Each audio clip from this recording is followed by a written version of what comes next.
As Latter-day Saint leaders, we face very difficult conversations that put us at risk of saying the wrong thing that can do more harm than good. Many of these conversations relate to LGBTQ Latter-day Saints.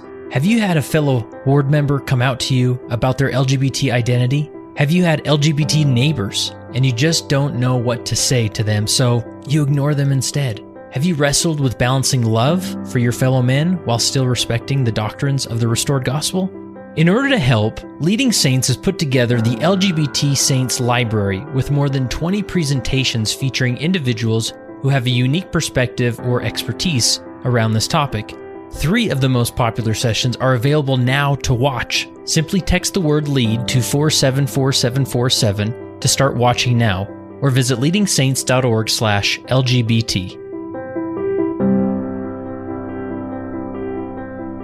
Welcome back to the Leading Saints podcast. Leading Saints is a nonprofit organization dedicated to helping Latter-day Saints be better prepared to lead. And we do that through content creation, much like this podcast. We have articles at leadingsaints.org you should check out, a weekly newsletter you should subscribe to, also has unique content. So let's jump into this week's episode.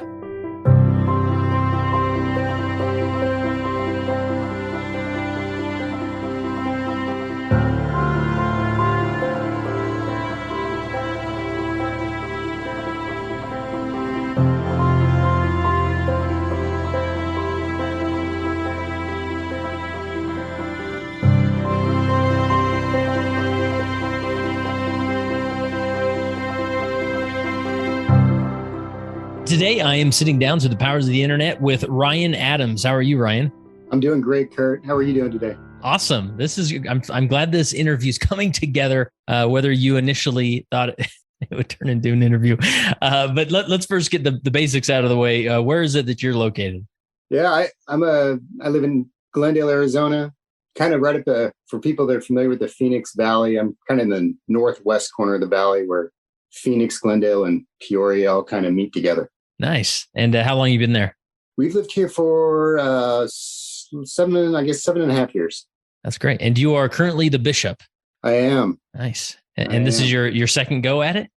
It's my second go at being bishop. And then I was also a branch president for a few years over a pretty big bilingual branch in Texas also. So nice. I say it's my third try at this. My state president doesn't want to give me credit for the first one. He says it's I don't get to claim that for some reason, but that's, yeah. Officially the second time as bishop. Awesome. And your job as an airline pilot required you to live in different places, I assume. I was living in San Antonio, Texas, serving as a bishop. When I got hired, I fly for Southwest. And then we, from there, moved to Phoenix. Prior to that, I was active duty in the Air Force. Oh, cool. And that comes with travel in its own, right? It did, yeah. it did. That's awesome. We lived in 2 different places in Texas, and we lived in New Jersey for a while also when I was on active duty. Nice. And So I every time I meet an airline pilot, I have to ask, what's been your scariest experience? Did you ever think you're going down? No, nothing that dramatic. I've had really, honestly, my scariest experiences were in the Air Force because this was not my plan, but most of my 20 years I spent in the military was teaching flight school. I had plans of what I wanted to do was fly big air refueling tankers, fly with a crew, go all around the world. I did do that for a couple of years, but when I graduated flight school, the Air Force asked me to stay where I was and be an instructor pilot for the next 4 years. Wasn't really my first choice, but I'm so glad that happened.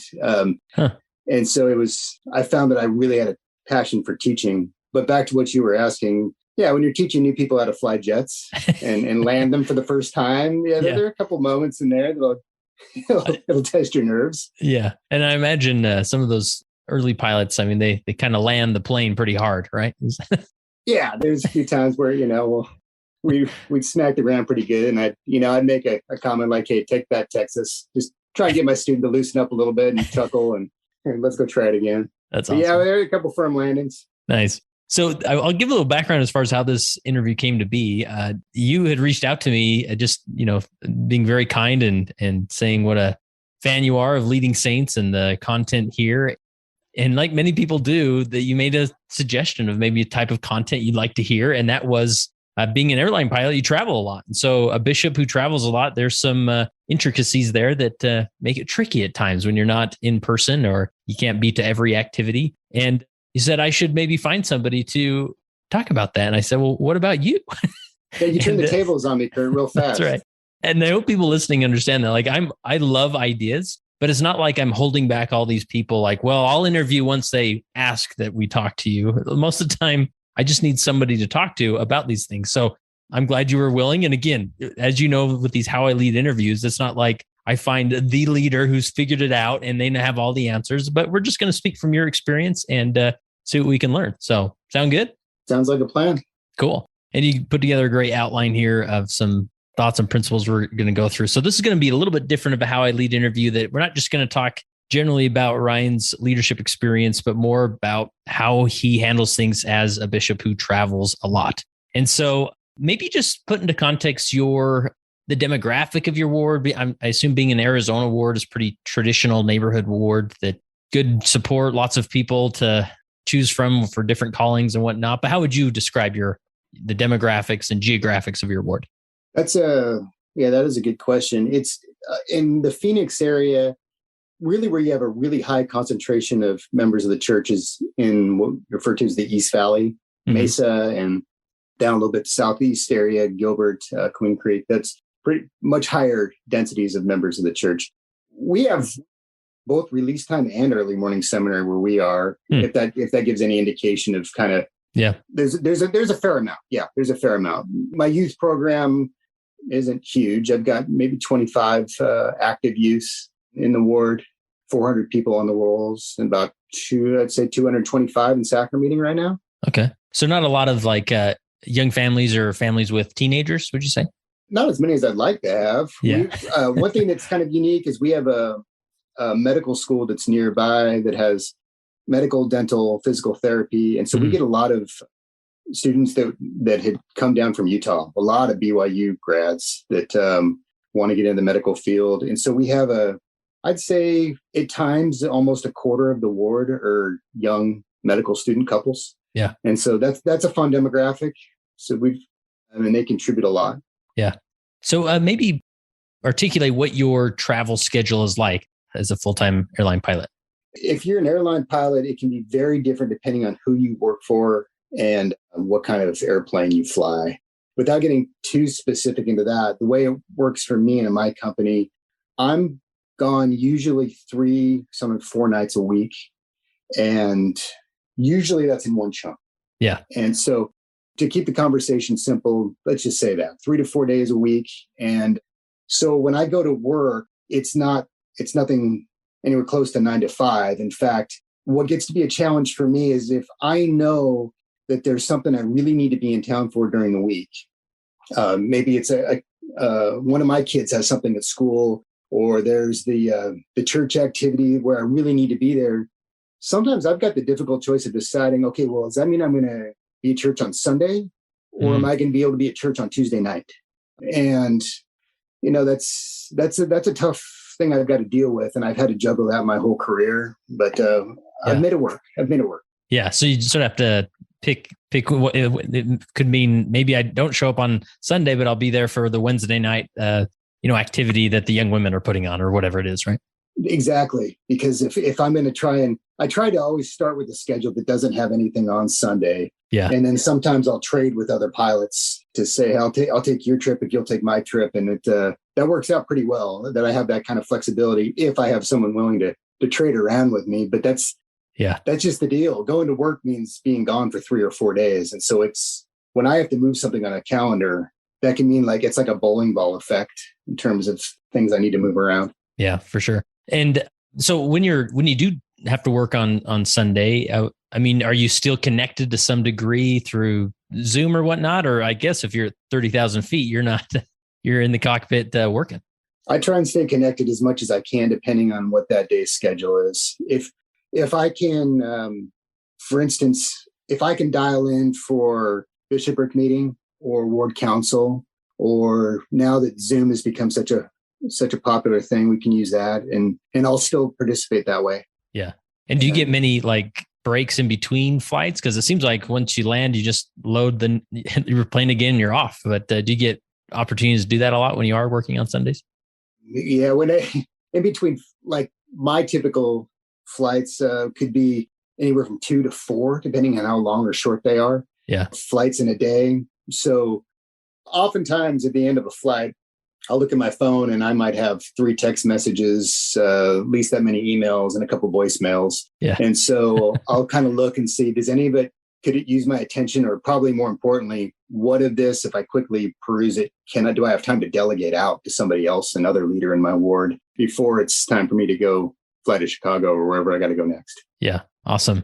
Well, let's jump into some of these principles here, and that'll give you an opportunity to talk in more detail of some of these things you've lightly touched on. But so the first one being, as far as like, maybe just run through some things you suggest in general, as far as you list here, as you are able, ask the Lord how to turn travel schedule from a weakness into a strength. How do you go about doing that? Sure. I have learned as a bishop to love Ether 1227 more than I did before I was a bishop. And the biggest reason why is because I used to think of a weakness as like a transgression or a sin, something that you spiritually have need to fix in your life. Mm-hmm. But professionally, I've learned it can be something I'm just not very good at yet, or something that I haven't been able to figure out. And for me, oftentimes it's how do I figure out how to do everything that I'm asked to do professionally, in my family, and at work. For a while, after I left active duty Air Force, after 10 years of that, I switched to being a reservist. And so for 10 years, I was a priesthood leader in some capacity, being a bishop, state presidency member, or now a bishop again, and an Air Force reservist, airline pilot, and dad and husband. And it was tough. But what I've learned is, first of all, there are people who have gone before me that have done this. And that gives me strength to thinking about that. Yeah. My dad used to talk about a gentleman he worked with. My dad worked for an airline that was called Western Airlines. He was a finance executive. And there was a gentleman, Dewey Gerard. He was a member of the Second Quorum of the 70. And my dad talked to me about him, about how he was a state president in Kaysville, Utah. And he was asked by the company to be the vice president of flight operations at their headquarters in LA. Wow. And what that meant, that Elder Gerard, at the time, President Gerard, what he would do is, I don't know exactly his schedule, but he would basically on Monday, he would get on an airplane and go fly to LA and come home like on Friday. Wow. And then when he comes home, he's a state president. And the reality is a lot of general authorities act like that also, in terms of what they need to do. And I thought, okay, I don't want to be any of those kind of guys, but I do want to learn how to be stretched. I want to learn to be more capable. And so when I think about people that have done hard things, it helps me understand, hey, I can do something like that too, but I don't quite know how. Lord, can you help me? And as I go to him, I'll humble myself. He's shown me how I can make my weakness of my travel schedule, my infinite amount of things I need to juggle, how I can turn that into a strength. And one example of that was when I was struggling with this whole thing as a member of a state presidency and trying to juggle all those things I just mentioned. And we had an idea.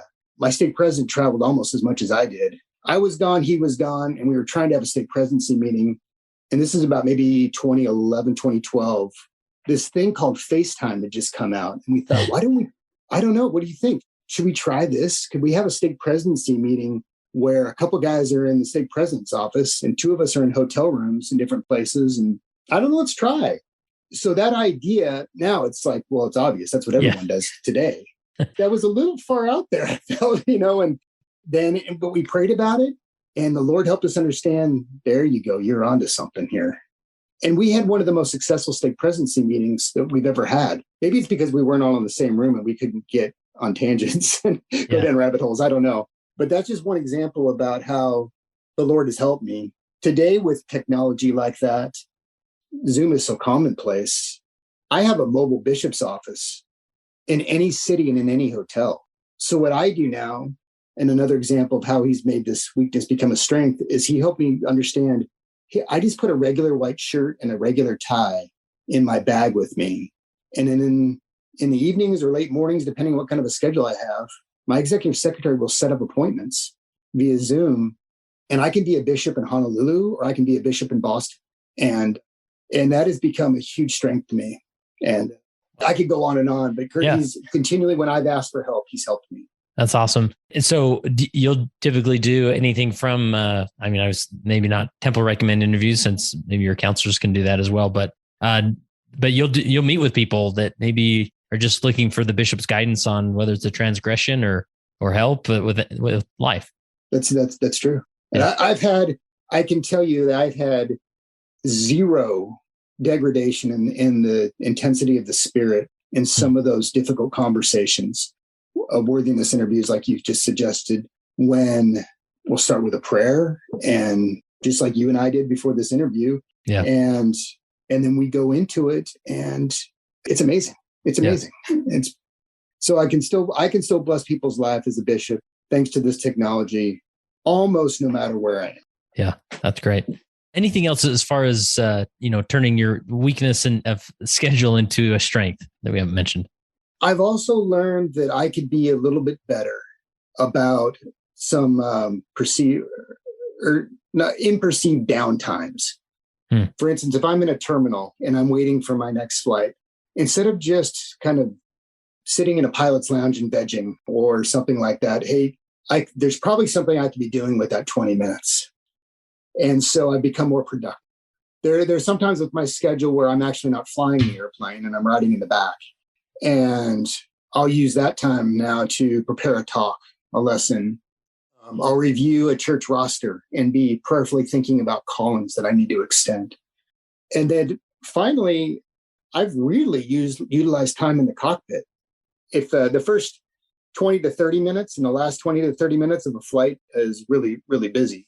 But there are times I do quite a bit of flying to Hawaii, and when the autopilot's on, there's stuff you're doing, and I'm monitoring the systems, our flight plan, our navigation, et cetera. But there's still a lot of time when my thoughts can go to things that are spiritual and be totally engaged with what I'm doing professionally. So I've kept a pad of paper with me in the cockpit, and when I've got a thought, I'll jot it down. And I've prepared, I don't know how many talks for funerals, sacrament meetings, weddings, just thoughts about how to help somebody with a transgression when I'm at 35,000 feet staring out the window at the stars. And he has really helped me understand that what you might think is a total weakness, actually, in a way, it's been a strength. Yeah. I've got time where if I were home, and I'm not saying I wouldn't rather be home. Right. Yeah. But the reality is, if I were home, there are other things where I could either get sidetracked or I'm involved in. But he's kind of given me, because I do travel, some ability to have some quiet time where I can be focused on his work. Yeah. Yeah. That's awesome. So my mind goes to this often when I hear about efficient leaders, right? And there's some great, tools, some great tactics, some ways to, shape your day that will help you be most effective. Where would you say, what does self-care look like for you? And, with a busy schedule, especially as you travel, is there much self-care that goes on? That's a very fair question. And maybe there's not, and that's fine. But you know what I like to do on layovers pre-COVID is I was trying to get to see how many temples I could get to around the country. Oh, nice. And so I would use, I just kind of budget for it, and would use Uber or sometimes I'd rent a car. There are a few times I'm realizing I'm flying with a guy who's a member of the church. Uh-huh. And there are times where we've rented a car and we've gone to the Portland Temple or the Kansas City Temple. And so when I'm on the road, that's some definite self-care for me. Yeah, that's great. That's awesome. And then how would you say, what does it look like as far as being a dad and husband during that time? Obviously, with any leader, even if they don't travel a lot, there's always that balance going on. And so how do you strike that balance? I think you need to look and see how does that best work in your situation, in your family? Again, I don't profess to know exactly what everybody should do with their circumstance, but what I can tell you is if you ask the Lord for help, he'll point you in the right direction. For me, what I try to emphasize with my kids is, I'm really sorry that I missed your birthday this year because I had to be gone for a 3-day chunk of time over your birthday. But I called you, I checked in with you, and I promise we're going to do something fun, just you and I, when I get back. And so a few years ago, I had to sell this to my son on his 11th birthday. And he looked at me and he nodded and he goes, Dad, you know what I want to do for my birthday? But you can't tell mom. And I thought, well, that doesn't sound very good. And he said, can I go someplace just with you that is not in this country? Oh, awesome. And I thought, yeah, I can pull that off. So I ended up calling a buddy that works for another airline that does a lot of international flying. And I asked him where he was going next week. And he said he had a Hong Kong trip. And I said, all right, sweet, I'm going to jump on. So that's cool. An advantage I have with my job is I can fly for free, and so can my family. And so we hopped on his flight, and I took my kid to Hong Kong for a day. Wow, not too many people can do that. Yeah, it was fun. I found out there was a Hong Kong Disneyland. And so I took my 11-year-old to Hong Kong Disneyland on his birthday. And then the next day we flew the 16 hours all the way back. That's awesome. It's kind of unique, so I try and emphasize when I can do some things like that I recognize it is unique. And so there's some downsides to how much Dad travels, but I try to be very cognizant of how can I also turn that into a blessing for my family. Yeah, for sure. And the next principle is about technology as well, but just making technology your ally. Any other tools or apps or things you use in order to use technology as your ally? But I'm almost addicted to my app that I use as a to-do list. Oh, yeah. And, there are 100 of them out there, whatever best for you. But I've got one where I can sort through different topics. So quite honestly, if I need to be focused right now on something other than church, I can click out and just sort to where I'm just looking at business things I have to get done. Mm-hmm. Or if it's, okay, this is a period of time where I'm going to try and knock out some church work, then I'll just go and I'll sort through and, okay, what are the church things I need to do? So I'm in that every single day, and that helps to keep me focused. Yeah. It reminds me of things that might seem not so important, but I've got a recurring reminder to check on ward birthdays. It's something that I do to try and stay engaged with my ward members. No matter where I am, I wish everybody a happy birthday on their birthday. And so I just, with everything I've got going on in my brain, it's helpful on my little to-do app that it's a daily reminder, hey, send out your birthday greeting. And so it's a way I can help stay engaged with my ward no matter where I am. Yeah, love that. And again, it's not that, that app you use is something magical or anything, but it's just mainly about everybody needs to find their system, right? And live in a system that makes sure that, you'll get those prompts, or you'll return to a certain app or list so that you can make sure that you're not missing anything, right? Yeah, I agree. It would be ridiculous for me to suggest this is exactly what you should do, because it's going to be dependent on your personality, what works best for your job. But there is so much out there with technology that can help you manage your time and manage your responsibilities when you travel. Yeah. Or if you're just, most bishops are busy in general, no matter what you do. And so there's a lot out there. And you mentioned, texting as far as birthdays and whatnot, but you use texting in a variety of ways. Maybe go through some of those ways that you use the simple technology of texting. Yeah, you bet. We have just, a channel that we use just within our bishopric. One that I use that's just with my counselors, and another one that I use that includes the clerk and the executive secretary. Mm-hmm. And we use that pretty much on a daily basis. That way we don't have to wait until just Sunday in bishopric meeting that I might not actually even be at. Yeah. To be able to make sure that we're constantly keeping track of the Lord's work and that it stays organized. Yeah. And is that just a simple group text that you put together, or is it a certain app that you use? I use Signal. That's one of my counselors uses that for work, and I'd never heard of it before 2 years ago. And he turned me onto it, and it's been fantastic. Nice. And it's just a simple group texting app. It is. And I've chosen to just use that for church stuff.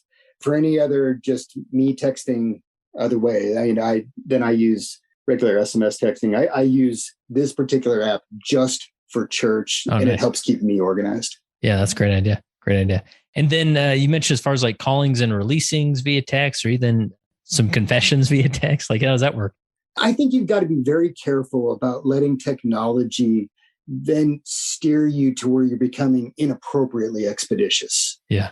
And it's not, the handbook is the guide, not Ryan Addams, but I have had that where I'll have, maybe it's just because they're timid. Maybe it's because they think it's going to be easier. I don't know what, but I've had adults that just want to literally text me a confession. And I I'm always kind. I always thank them for reaching out to me and invite them to then link up with me further so we can talk about this. But I'll use texting for a lot of spiritual, I'll say one-liner guidance. And by that, I mean just a thought here and there, but I don't use it for an in-depth conversation, especially one that might involve emotion or someone where I might want them to see my body language and really be able to connect with their bishop. And so I'm just careful about not letting it become, I call it inappropriately expeditious by just, hey, let me check this off. Okay, we took care of this because I did it in a text in 2 lines and then moved on. Yeah. So I'm careful not to do that. And, you know, I remember a couple of times as a counsel in the stake presidency visiting a ward and walking down the hallway. And I think, wait, what did I just hear? And I'd see a well-meaning counselor, but they just extended a release or they just called somebody to a position in the ward in the hallway while they're walking down the hallway with their family. And the handbook talks about how callings and releases should be done in a dignified manner. And so the spirit's there. I kind of worry that if I'm using texting for something like that I'm not in line with the handbook. And more importantly, I'm not in line with the spirit. So I don't do that. Yeah. And it sounds like, you just sort of have these different levels of, or tools of intensity, right? Like maybe if it's a simple question about brownies at the barbecue, then you can do a text. If it's, and maybe then there's something even more intensive conversation, but as long as you're on Zoom, you can see each other, maybe that will work. And then I'm sure there's some where it's like, listen, maybe when I get back to town, we can meet in person and really dive into this, right? Yeah.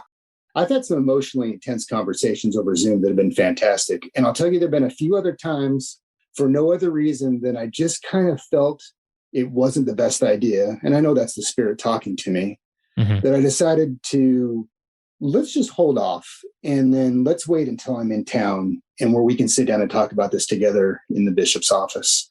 A friend of mine who's a bishop just told me about how he had the exact same impression. He was going to extend a calling to a Relief Society president, and he was going to be doing it over Zoom. Nothing wrong with that. I've done that plenty of times. But he just felt for some reason he shouldn't right then and there. And he told me later on that he did extend a calling in his office, and she was extremely nervous and had a few pretty deep concerns about the calling. And he recognized that he may not have been able to pick up on that over Zoom because there was a lot of fidgeting and body language where he could realize she had some serious concerns, and he may not have picked up on that over Zoom.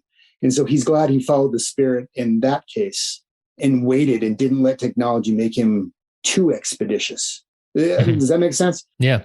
And you're just sort of always gauging that. And obviously when it can be done in person, then, you make that call. So yeah. Anything else as far as like technology that you use or how you use it that we haven't covered? It turned for a cool story with my young women's president I called while I was in Maui, but I couldn't get my schedule, her schedule, and her husband's schedule just were not jiving. And so this is prior to COVID. And I wondered if, I don't know, I've never extended a calling before over technology, but let's try it. So we all got on the video conferencing in the same virtual place, started with a prayer, extended a calling, and it was a wonderful, wonderful spiritual opportunity for all of us. So I don't want to give the impression that it's a bad idea to extend a calling over Zoom. I'm just saying that there's sometimes you might want to listen to the spirit and because there might be a reason why in person might be better for this situation with that person at that time. Awesome. The next principle is if the bishop is gone, still have your meetings. I love this one. How does that work? I found it when I am gone, it's kind of been easy for, I don't mean to throw my counselors and my bishopric under the bus because they are phenomenal. Sure. I've got a rock star lineup. I'm very blessed. But I found that if it's the idea of, well, bishop's out of town, so we're going to cancel bishopric meeting and ward council this week, we needed to stop doing that because things fall through the cracks. And we kind of get out of sync of our normal routine.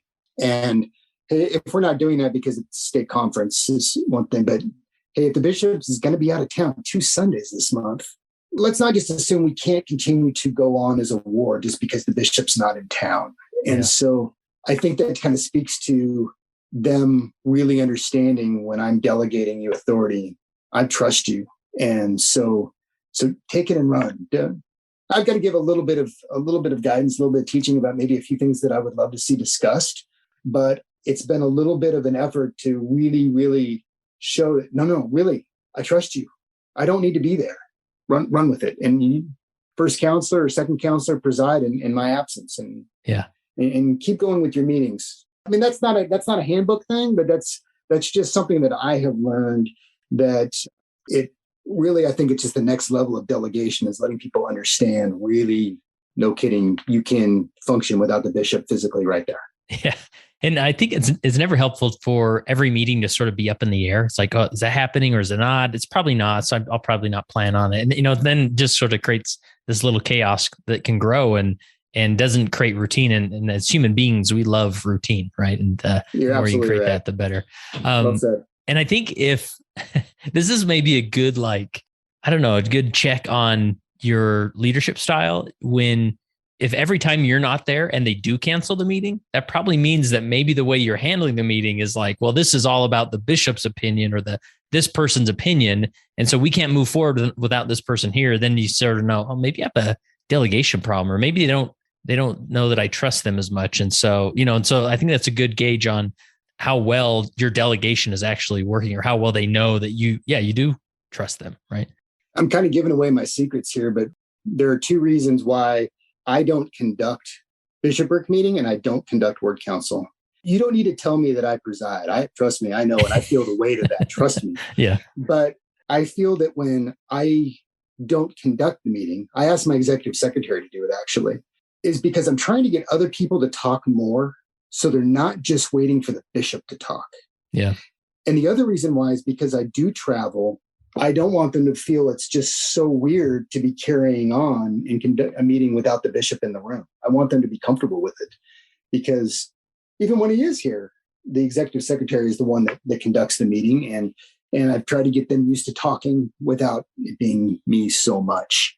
And so that's one of the things that I do to try and manage that. Yeah.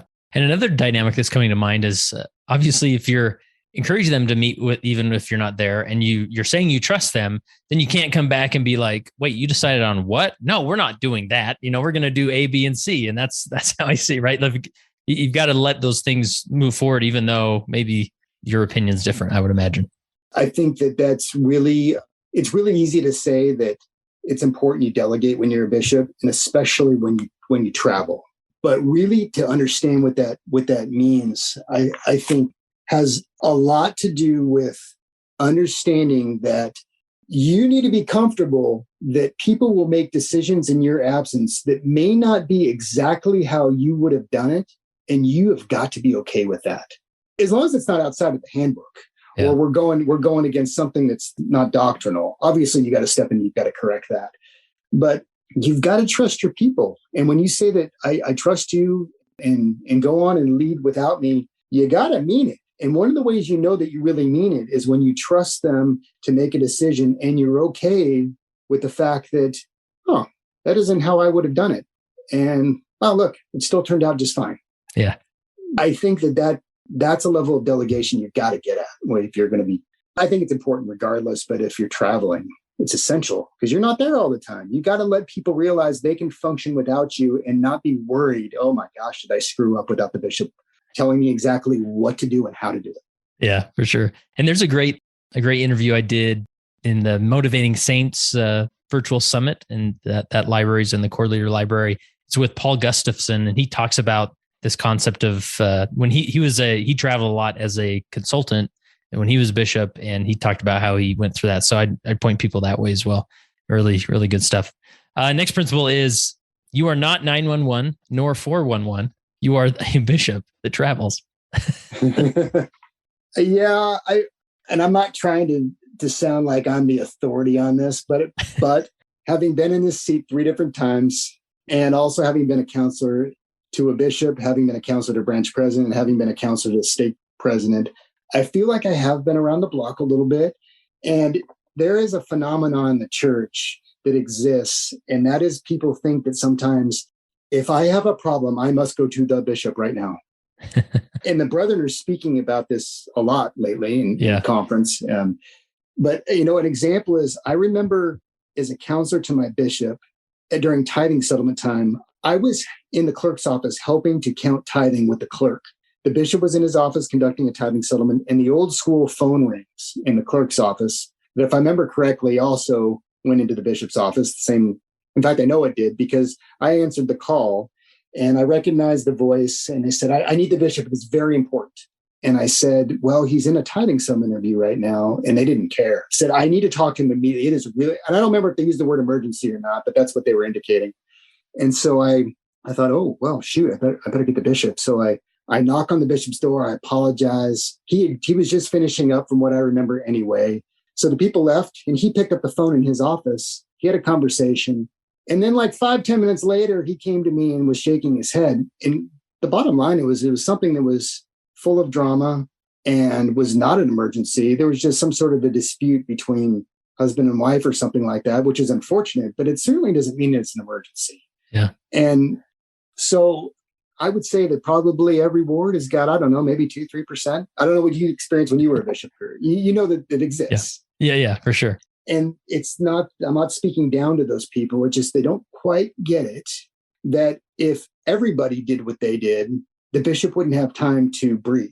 And so I think you've got to, those people that think of you as 911, you have to help set them straight with love that, hey, you can't come to me with every emergency. I need you to try and figure some things out on your own and then help them understand that they've got ministers and an Aerospace president. Because if you don't, they will suck up your time that you don't have, especially if you travel. Yeah. You don't have time to be answering their phone calls 2 or 3 times a week on the very limited time you have. I've had, just in the last month, I've had texts from people asking me about, hey, Bishop, is there an apartment in your ward that I can rent? We're looking in the area. I had a text a few weeks ago asking if I could find a notary because they were traveling in the area and they wondered if anybody in my ward was a notary and could I set them up with them? And I think it's now that, the bishop's phone number is printed on the church website. It's pretty easy to get a hold of. Yep. Anyway, it's a thing. It exists. And so I'm not saying shut people down. You need to act like Christ would act.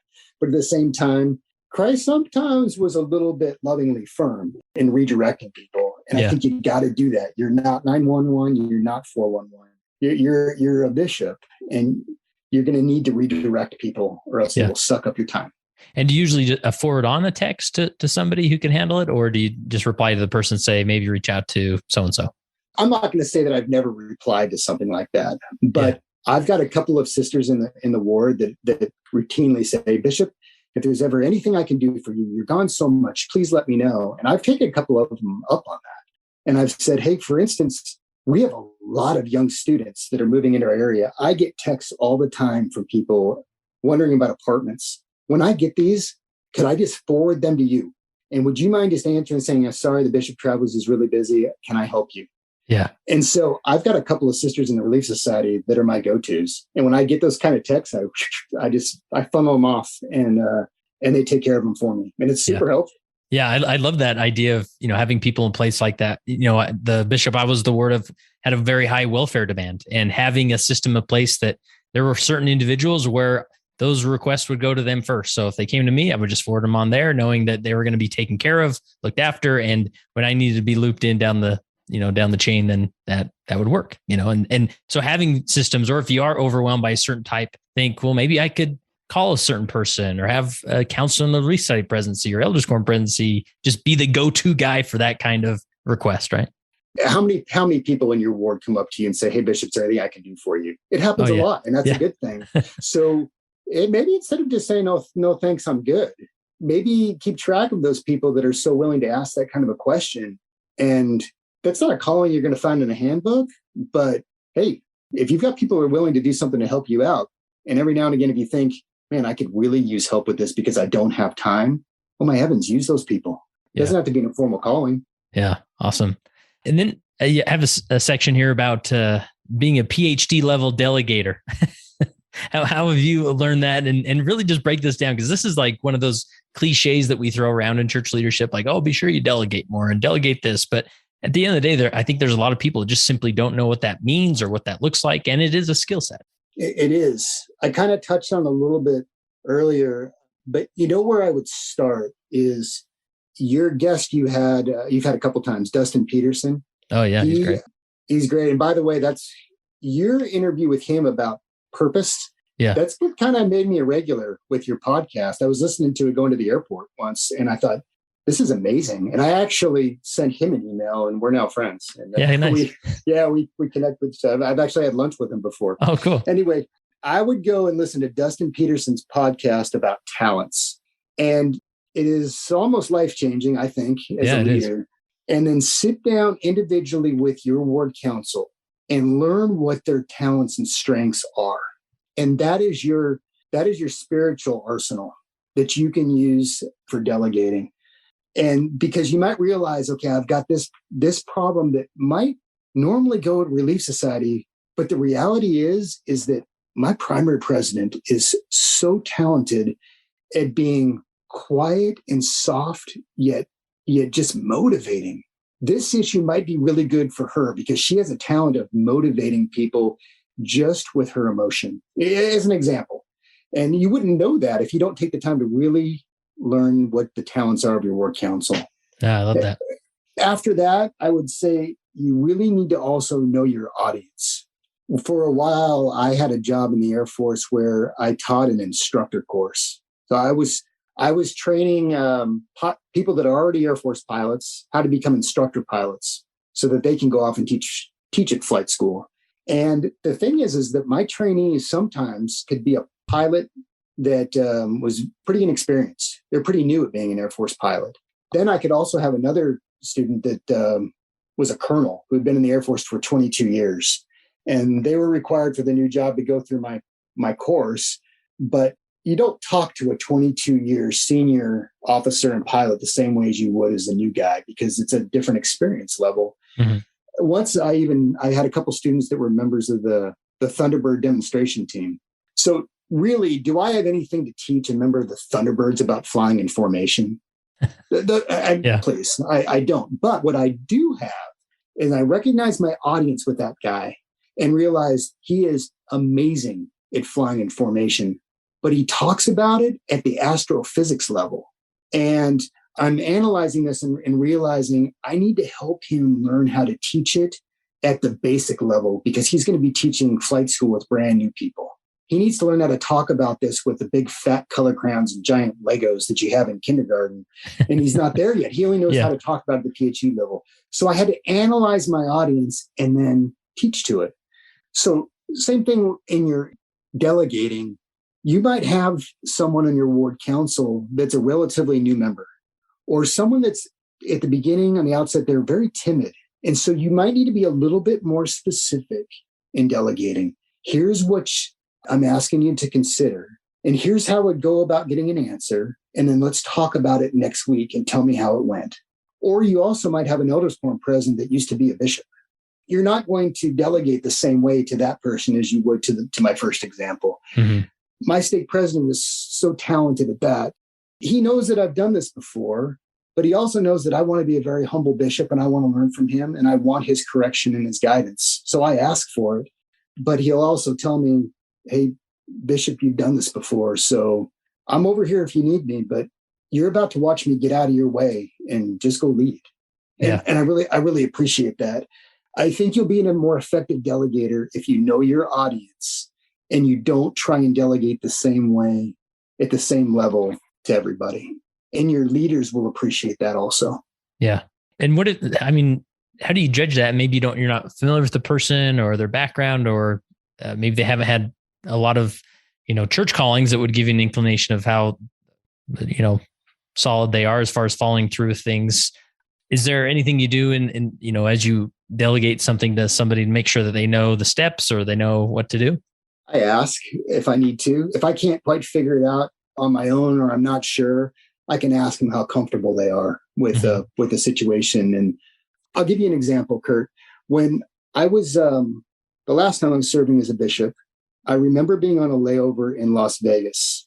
And the city doesn't really matter, but I remember having a lengthy conversation walking around the parking lot of my hotel, looking towards the Las Vegas Strip. I'll never forget it because my counselor had just called me and letting me know that a sister in our ward, who was a brand new member of the church, had just gone into labor, had delivered a premature baby, and the baby was not expected to live the rest of the day.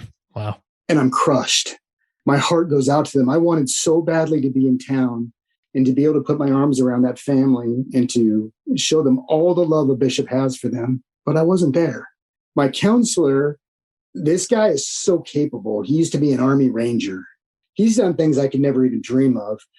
This is the first time he'd had a priesthood leadership responsibility, and he was honest and open with me that, Bishop, I don't know what to do.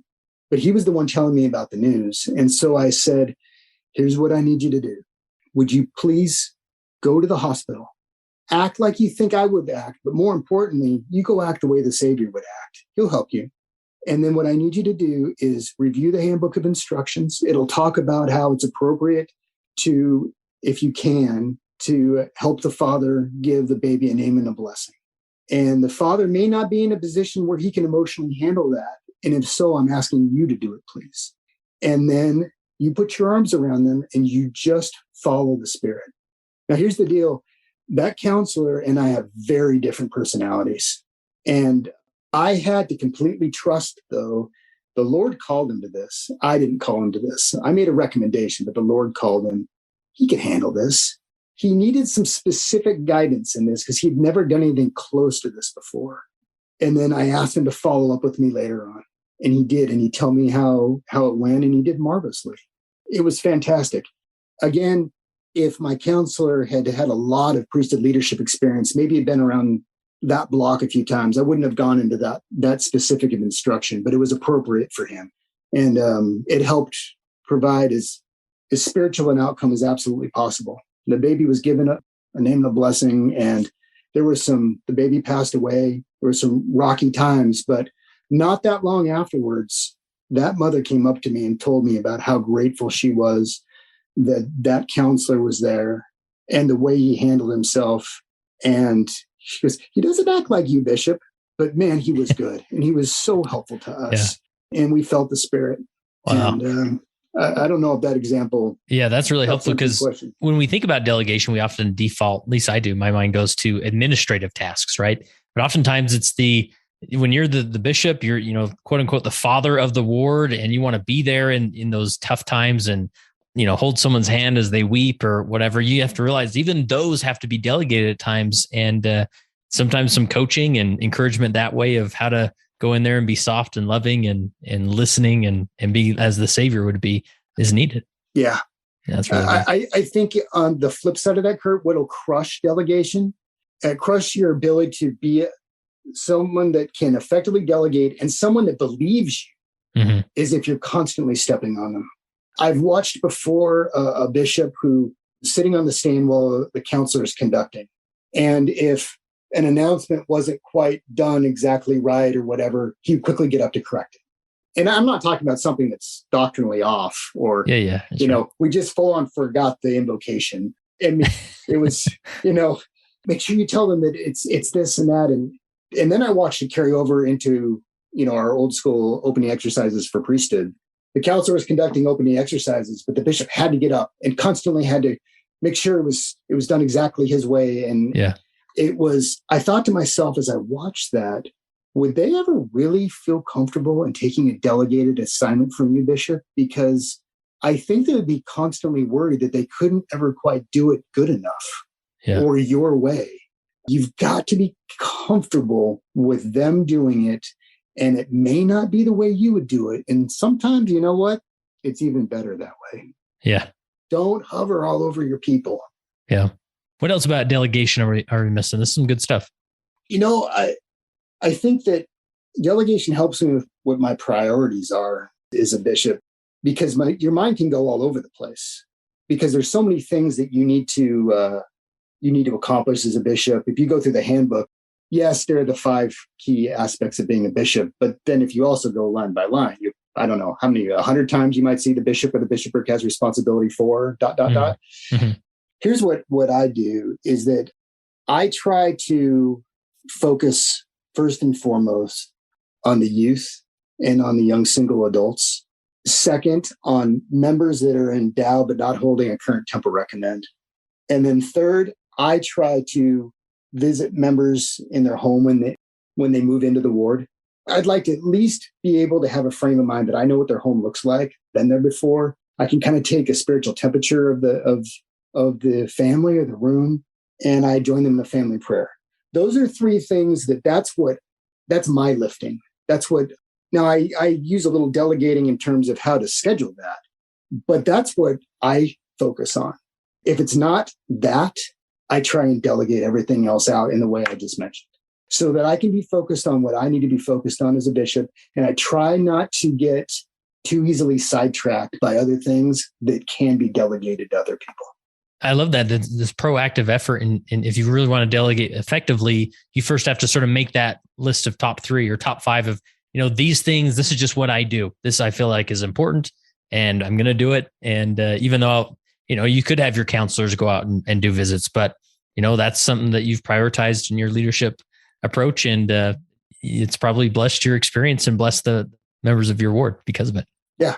It helps me stay focused on where do I want to be. And if it's not in there, it's not like I don't ever do it, but it causes me to think, if it's not one of those 3 things, is this something that I can delegate out? And then I lean towards doing that instead of just taking it on myself with my limited time as I travel. And I don't want to take opportunities away from other people to serve and to use their leadership and sometimes their keys. Yeah. And, in the context of being a leader that travels, I'm sure just like when anybody travels to some degree, you come back and there's sort of these tasks that suddenly pour into your life. Like, oh, good, you're back. We've been waiting for you to come and address us. Right. And without that focus of saying, well, I'm definitely doing these top 3 things. And that means all these other things that are flooding back into my life. Now that I am home, I need to continue to delegate those so I can stay focused. Yes. And please let me not make it sound like I am a natural brainiac with this. I'm not. Right. I've had I'm going to say without tongue in cheek, the blessing of doing this 3 different times. And I've learned from my mistakes. I had an elders quorum president the last time I was bishop who was honest and said, Bishop, you don't delegate enough. And I had to take a step back and think about that and thank him for being so honest. And then really think, how do I want to internalize this? And how do I need to maybe right that ship a little bit? And so I didn't just come about that because I'm a natural at this. I've made mistakes along the way. Yeah, that's helpful. Of course, I'll ask you one more question, but you have some final thoughts regarding Mark chapter 6. I'm intrigued by this. I love a good scripture analogy here. I read a book by Brother Michael Wilcox that was very, very helpful to me. It's called What Seek Ye? And it's about the different questions that the Savior asked. And I highly recommend it. What really stuck out to me is the story about Jesus feeding the multitude. That account is in all 4 of the Gospels. But one thing that's different about it in Mark is that he asks, it's accounted a little bit differently in Mark with one thing that is more specific. And that is that he asks them, after it's made obvious that, hey, these people are hungry and hey, we don't have enough bread for these people. The Lord asks them, how many loaves do you have? Go see, go find out. And so I don't know exactly what that looked like, but I envision these kind of fumbling new disciples going back and checking out what they had in a basket or something. And they're like, well, we got 5 loaves and a couple of fish. What are we going to do with that? And he goes back and he tells them. And then the Lord makes that enough. And so I think about as a leader that travels, I've spent countless hours staring at calendars, trying to make them all fit and to make it all work so that I can do his work, but also manage my professional life and my family life. And there have been times I've noticed that he'll kind of ask me, how many loaves do you have? What can you do? Go and see. And when I've gone and I've done that, and I've done the best that I can, and I am very humbling, ask him to make up the difference. He has never let me down. The ward has always been fed. It may not have happened the way that I planned on it happening, but this is his work. And so I would invite my fellow bishops or other leaders in the church to consider that. Go back, and sometimes when you think I can't do this anymore, or I don't have the time for this, consider the Savior's invitation to, well, how many loaves do you have? Go see. And he'll make up the difference. Yeah, love that. Really powerful. Well, of course, I got one more question for you, but I wanted to slip in here sort of a call out for the audience. One being, if there's any other bishops or leaders or Leaf Society presidents or anybody who has a demanding travel schedule. I'm thinking of my good friend Clint Pulver, was just called as a bishop, and he is a professional speaker and goes all around the world speaking. And so he may be somebody we find back on here. And but any other leaders out there who could maybe speak to this and share, like Ryan said, it's not like he figured this all out, but we all have our own approach, and it'd be fun to hear more of the traveling leaders for sure. And then really just, Ryan, you've probably experienced to some extent, you're in those meetings of thinking about people to call to certain positions, and many of those positions being leadership positions, and someone suggests a name and it's easy to just say, he travels a lot. He's got a lot going on. And so let's not worry about that. But to really give, take those names to prayer still and realize that, of course they don't have all the loaves that they need, but the Lord will make up the difference. And so I think it's good that we not dismiss those individuals that do travel and give them opportunities. Anything you'd add to that? I gave the example of Elder Gerard that had that demanding calling as a stake president, but still was traveling every week, and he made it work. And then, the church member superstar in my career field is Elder Uchtdorf. Yeah. He was serving as a stake president and as an area, I think the old school regional representative in the Frankfurt area.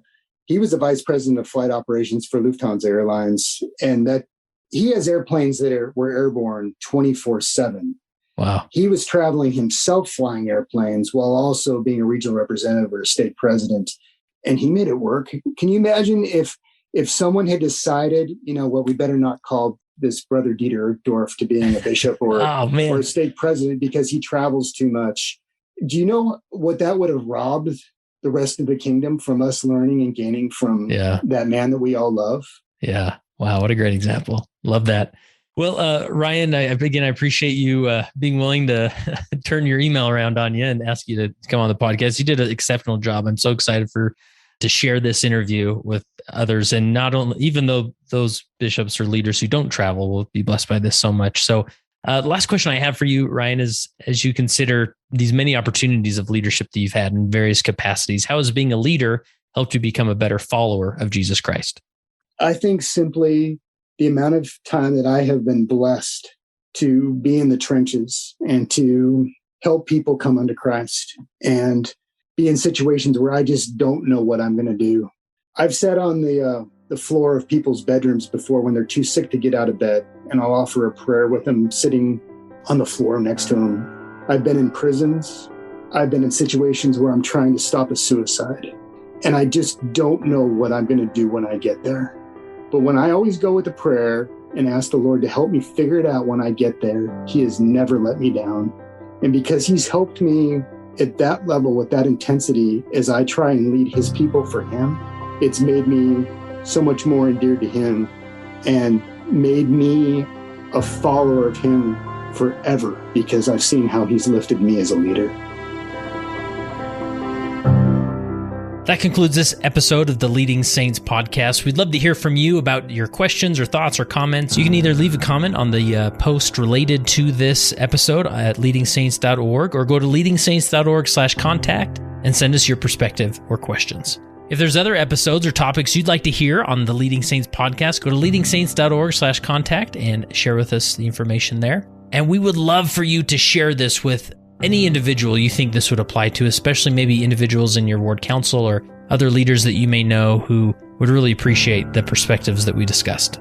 And remember, text the word LEAD to 474747 in order to access the 3 free sessions of the LGBT Saints Library.